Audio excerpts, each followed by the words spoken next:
Man, it feels so good to be in Harlem, I man. know. It's I feel at home. I feel relaxed. All the historic people, man, on C.J. Walker, County Yeah. Cullen, Louis Armstrong, Check you out. You better. Diddy. I mean, Yeah, I call him right. Puffy because Yeah. the We know streets him as call him Puffy. But I'm I'm gonna gonna call him call him Puffy. Puffy. If Mama name you Clay, I'm gonna call you Clay. But man, Right? you did a new movie. Why don't we just sit down and talk about it for a second, do it. man? Let's Let's do do it. All right.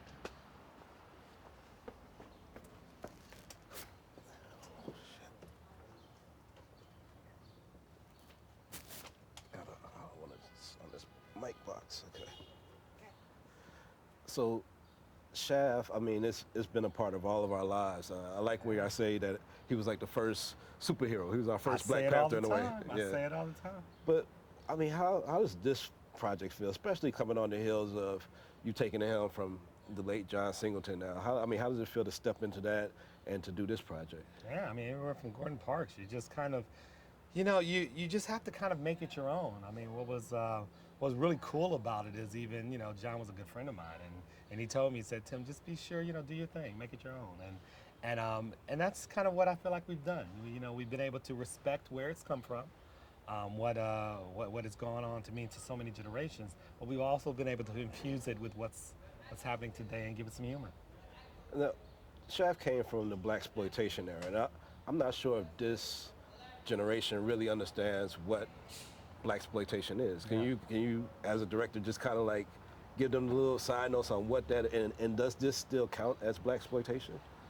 Wow, great question. I mean, look, if I was trying to describe it to somebody, blaxploitation was just a period in which black films, specifically made for black people by black people, was just kind of put out there, and however you got it made, it was made, and it was put out in certain neighborhoods, and just kind of represented a certain way we're living, and kind of showed our. So I think to a certain degree, if you were to look at today's stuff and whether this one is, I don't know. I would probably say.